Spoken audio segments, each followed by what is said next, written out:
He's given a speech now on free speech, which I need to listen to, and I'll probably listen to and critique on a show in the future, because he's really being actively engaged out there around free speech. So most of the interview is about that, and I encourage you to watch it because I think it's interesting. It's interesting to see what Mark Zuckerberg has to say about issues relating to free speech and privacy and other issues of that are related here. But I'm picking a different section of this because I think it links to some of the other discussions better. I want to talk about free speech, but I want to get a better sense. I don't think he makes a lot of sense in his interview with Dana Perino on the issue of free speech. I'm hoping I can find a source where he makes more sense so we can actually criticize his real ideas, because I'll understand them. Here I don't quite get what he's talking about.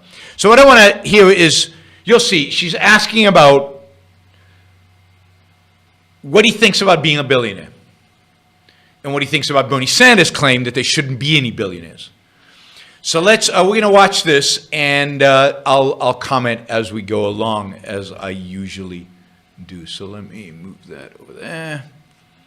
All right, so this is Dana Perino from Fox News interviewing Mark Zuckerberg, and it'll just be, I think I've got a 2-minute clip here, although I'll probably stop it. Sanders has long been saying that he doesn't think billionaires should even exist, and you have said that, maybe I don't even need this much money, but do you believe you earned your money fair and square?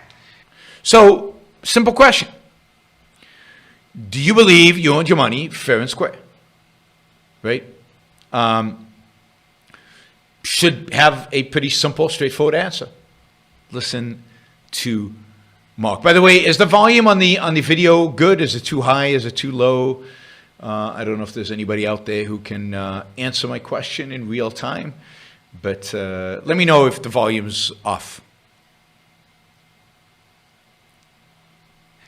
So look, here's what I said and what I believe is, I don't think that in some cosmic sense that anyone deserves to have billions of dollars.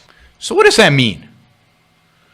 So instead of saying, yeah, I made it fair and square, 2.5 billion people use my product, I haven't stolen anything from anybody, I think I made the world a much better place because of Facebook. I assume he believes that. He is the CEO of Facebook. It is his baby. And this is how much the market has valued my contribution to doing all this. But no, what he says is, in a cosmic sense, nobody deserves billions. In other words, value is not something that is human. There's a cosmic sense of value, which means kind of an intrinsic sense of what is valuable to some being or some entity or something outside of human being, outside of trade, that determines what is a value. And now, I don't know that he's religious. I don't think he is. But he's saying, and this is a typical philosophical idea, what is valuable and what is not valuable is not dependent on humans. It's not what is valuable to you, but it's just value is a value. And how do we know that? Well, through revelation, through communion with this cosmic sense. That's Plato, right? There's a world of forms out there where real values are, and we know what they are. Some people can communicate with that, and then they tell us what are true values. So there's a long philosophical tradition of viewing this, not in terms of value, economic value in the marketplace, value in terms of what I contribute and what other people contribute to my life and what I contribute to their life, and the trade, the win-win relationship that is a trade, which is where I would have gone with the question. No, he has to place it, there's an intrinsic value outside of human well-being, outside of human marketplace, outside of the human world in a cosmic sense. I mean, religionists would say, well, from a God perspective, from a religious perspective, well, nobody should really have $1 billion. It's not in the Ten Commandments. It's not, if you've got a guy up there, a God up there who's deciding what justice is based on who knows what criteria, then why $1 billion? What is his criteria? No, but justice is about this world. Justice is about your relationship with other people. Justice is about trade. And if you're trading with other people and you're gaining because they're gaining and you're impacting so many people's lives and you're providing so much value that you're worth billions, then of course the billions you deserve. Of course the billions are just. Justice needs to be in this world. It's getting what you deserve. Deserve based on what? Based on what you produce, based on the value you create. And somebody like Mark Zuckerberg has created immense, enormous, humongous value. But he can't say it. And the broader point I want to make here is until businessmen can say it, we lose.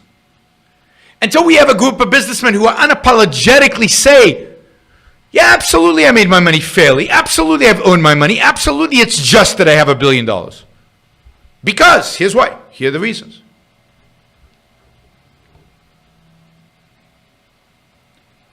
Now, Boaz is saying, well, he's just playing coy because he represents his company. I don't believe that for a second.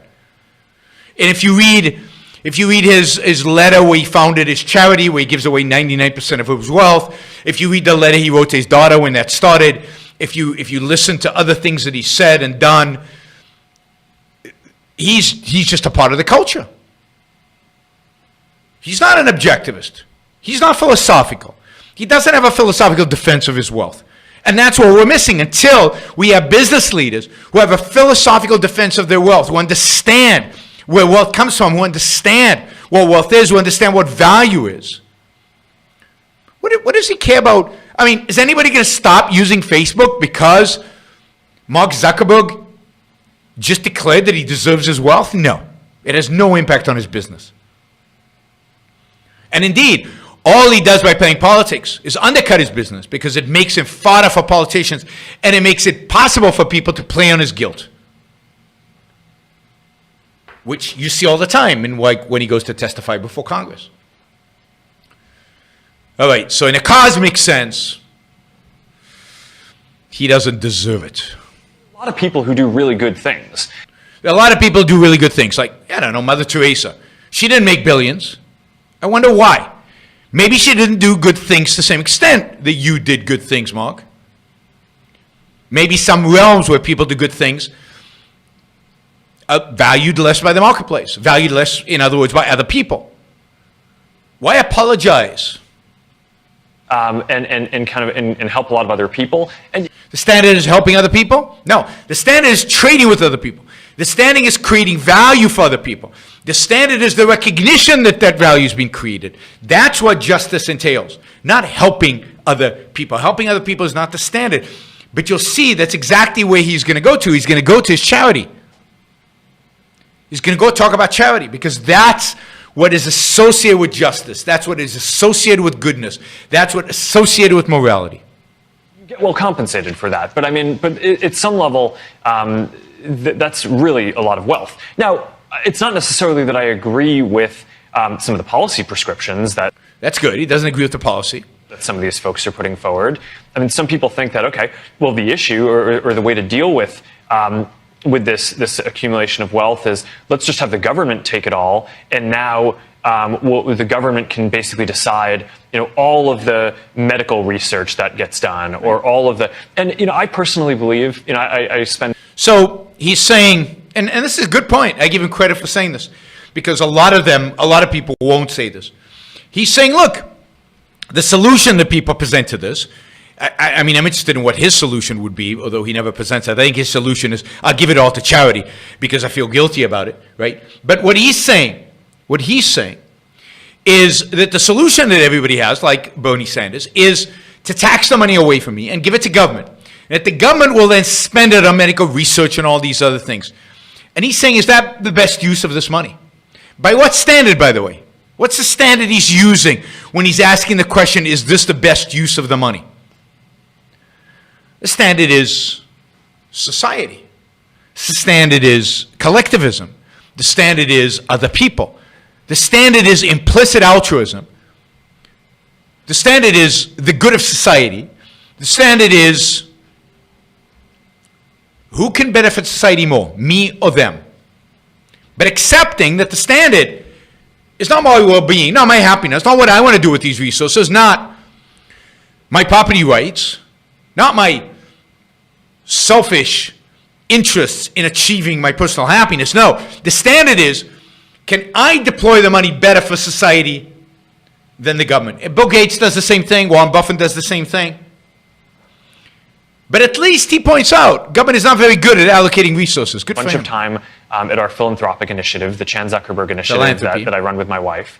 And basically, you know, I think it's good that there are different philanthropies and different organizations that can put competing ideas out about how to do research or science in different places. By what standard? Again, by the standard of what's good for society. I mean, I agree with him. Competition is good. I mean, if he was serious about this competition stuff, he would be advocating for eliminating a lot of government programs, not just not taxing him, but actually returning more of his taxes to him and actually eliminating government programs, eliminating the welfare state so we can have competition and providing welfare to people. I mean, he's not going to go that far, but at least he's willing to say, don't tax me more because. You know, maybe what we're doing is going to be good, maybe it's not, but I fundamentally believe in that competition and that you want different ideas out there. I asked him about... So, I think, I mean, I encourage you to watch the whole thing. I think it's a pretty, as I said, it's pretty mixed. It's a combination of stuff that I agree with and combination of stuff that I don't quite think he knows what he's talking about. But it's that weakness on the wealth question that just illustrates all the stuff we talk about here all the time in terms of, you know, why we can't reverse the trends, why it's so difficult, why, you know, the fact that altruism and collectivism is so dominant in the culture makes it impossible for businessmen to defend themselves. Until they're willing to defend themselves, it's very hard to me to defend them when they're undercutting it. And everybody, even somebody like Mark Zuckerberg, who's really a smart guy, can defend it and buys into the collectivistic arguments. You know, I know a lot of you hate Mark Zuckerberg for a variety of different reasons, but Mark is brilliant, and you know, he's created values that I benefit from and that you guys benefit from, and you should all be thankful to Zuckerberg for creating for creating Facebook and the huge benefits that has provided you and my life. It's just sad that he does not have the philosophical tools to be able to defend himself and defend his company and to defend his wealth and to defend his right, moral right, to live his life as he sees fit and run his company as he sees fit. And you don't have to use it if you don't like it. He later on, you know, answers the claims about discrimination against conservatives and all of that, and you're not going to be satisfied with his answers. But I think it'd be interesting, you know, you might find it interesting to hear directly from him what he thinks about all these things. So I would follow that. I don't find, somebody says Facebook breeds misery. No, you as individuals breed misery. You might use Facebook to breed misery, but I don't find Facebook breeds misery with me. If you're miserable, deal with it. Don't blame a tool. Don't blame the tool. All right. What we need today, what I call the new intellectual, would be any man or woman who is willing to think. Meaning, any man or woman who knows that man's life must be guided by reason, by the intellect, not by feelings, wishes, whims, or mystic revelations. Any man or woman who values his life and who does not want to give in to today's cult of despair, cynicism, and impotence, and does not intend to give up the world to the dark ages and to the rule of the collectivist brute. Using the super chat, and I noticed yesterday when I appealed for support for the show, many of you stepped forward and actually supported the show for the first time. So I'll do it again. Maybe we'll get some more today. If you like what you're hearing, if you appreciate what I'm doing, then I appreciate your support. Those of you who don't yet support the show, please take this opportunity. Go to yaronbrookshow.com/support or go to subscribestar.com, Yaron Brooks Show, and make a kind of a monthly contribution to keep this going. I'm not sure when the next